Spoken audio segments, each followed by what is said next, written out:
ಇವತ್ತು ನಾನು ಮಕ್ಕಳಿಗೆ ಇಷ್ಟವಾದಂಥ ತಾಲಿಪೆಟ್ಟು ರೆಸಿಪಿಯನ್ನು ಮಾಡಿದ್ದೀನಿ.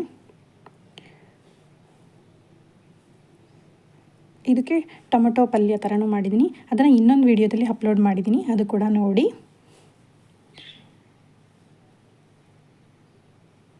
ಯಾರೆಲ್ಲ ನನ್ನ ಚಾನಲ್ನ ಸಬ್ಸ್ಕ್ರೈಬ್ ಮಾಡ್ಕೊಂಡಿಲ್ಲ ಅಂದರೆ ಪ್ಲೀಸ್ ಸಬ್ಸ್ಕ್ರೈಬ್ ಮಾಡಿಕೊಂಡು ನೋಡಿ. ಇಷ್ಟ ಆದರೆ ಒಂದು ಲೈಕ್ ಮಾಡಿ. ಹಾಯ್ ಎಲ್ರಿಗೂ, ವೆಲ್ಕಮ್ ಬ್ಯಾಕ್ ಟು ಆಶಾ ಅಭಿರುಚಿ. ಇವತ್ತು ನಾನು ತೋರಿಸಿರೋಂಥ ರೆಸಿಪಿ ಬಂದು ತಾಲಿಪೆಟ್ಟು. ಬನ್ನಿ ಹೇಗೆ ಮಾಡೋದಂತ ನೋಡ್ಕೊಂಬರೋಣ. ಇಲ್ಲಿ ನಾನು ಚಿರೋಟಿ ರವೆಯಿಂದ ಇದನ್ನು ಮಾಡ್ತಾಯಿದ್ದೀನಿ.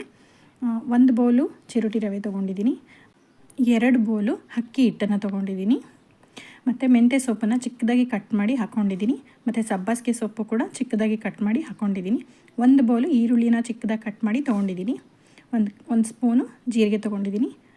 ಖಾರ ಪುಡಿ ಹಾಕ್ಕೊಂಡಿದ್ದೀನಿ 1 ಸ್ಪೂನು. ಯಾಕೆ ಅಂದರೆ ಮೆಣ್ಸಿಕಾಯಿನೂ ಹಾಕ್ಬೋದು, ಇಲ್ಲಿ ಮಕ್ಕಳು ಯಾರಾದರೂ ತಿಂತಾರೆ ಅನ್ನೋದಾದರೆ ಮೆಣ್ಸಿಕಾಯಿ ಸ್ಕಿಪ್ ಮಾಡಿ ನಾನು ಖಾರ ಪುಡಿನ ಹಾಕ್ಕೊಂಡಿದ್ದೀನಿ.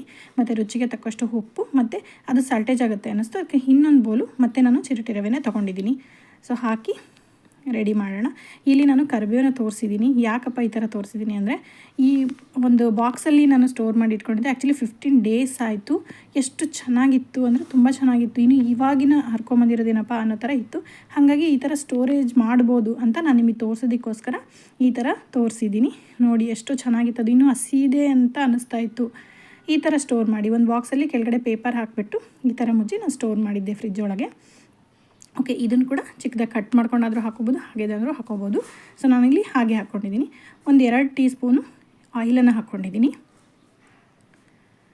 ಇದನ್ನು ಚೆನ್ನಾಗಿ ಕಲಿಸ್ಕೊತಾ ಇದ್ದೀನಿ. ಇದಕ್ಕೆ ಮೈದಾ ಹಿಟ್ಟು ಮಿಕ್ಸ್ ಮಾಡ್ತಾರೆ, ಮತ್ತು ಗೋಧಿ ಹಿಟ್ಟು ಮಿಕ್ಸ್ ಮಾಡ್ತಾರೆ, ಅದು ಕೂಡ ನಾನು ತೋರಿಸ್ತೀನಿ ಇನ್ನೊಮ್ಮೆ. ಈಗ ನಾನು ಇಷ್ಟೇ ರೆಡಿ ಮಾಡಿರೋದು. ಸ್ವಲ್ಪನೇ ನೀರು ಹಾಕ್ಕೊಂಡು ಕಲಿಸ್ಕೋಬೇಕು ಚೆನ್ನಾಗಿ. ಯಾರೆಲ್ಲ ನನ್ನ ಚಾನಲ್ನ ಸಬ್ಸ್ಕ್ರೈಬ್ ಮಾಡಿಲ್ಲ ಅಂದರೆ ಪ್ಲೀಸ್ ಸಬ್ಸ್ಕ್ರೈಬ್ ಮಾಡಿಕೊಂಡು ನೋಡಿ. ನಾನು ಹಾಕುವಂಥ ರೆಸಿಪಿ ನಿಮಗೆ ಇಷ್ಟ ಆಯಿತು ಅಂದರೆ ಒಂದು ಲೈಕ್ ಕೊಡಿ. ನೋಡಿ ಈ ಥರ ಚೆನ್ನಾಗಿ ಕಲಿಸ್ಕೋಬೇಕು.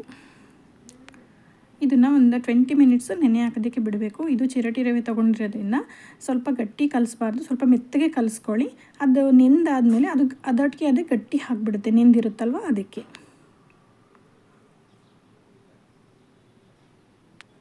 ನೋಡಿ ಇಷ್ಟೇ, ಸ್ವಲ್ಪ ಆಯಿಲ್ನ ಮೇಲೆ ಹಾಕ್ಕೊಂಡು ಒಂದು 20 ಮಿನಿಟ್ಸು ನೆನೆ ಬಿಟ್ಟಿದ್ದೀನಿ. ಈಗ ನಾನು ಒಂದು ಪ್ಲಾಸ್ಟಿಕ್ ಕವರ್ನ ತೊಗೊಂಡು ಅದ್ರ ಮೇಲೆ ಸ್ವಲ್ಪ ಆಯಿಲ್ ಹಾಕ್ಬಿಟ್ಟು ಈ ಥರನೇ ನಾನು ತಾಲಿಪೆಟ್ಟನ್ನ ಮಾಡ್ಕೊಂಡಿರೋದು.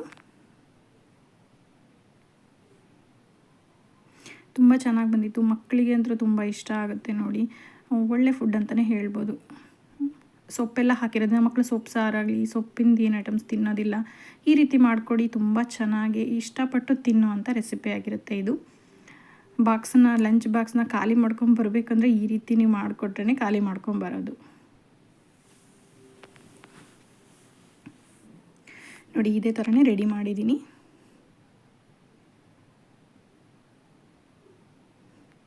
ಎರಡು ಸೈಡ್ ಚೆನ್ನಾಗಿ ಬೇಯಿಸ್ಕೊಂಡ್ರಾಯ್ತು. ಮತ್ತು ನಾನು ಮೇಲೆ ಆಯಿಲ್ನ ಹಾಕ್ಕೊಳೋದಿಲ್ಲ, ಅಲ್ಲಿ ಕವರ್ಗೆ ಹಚ್ಚಿರ್ತೀನಲ್ವ, ಅದೇ ಸಾಕಾಗುತ್ತೆ.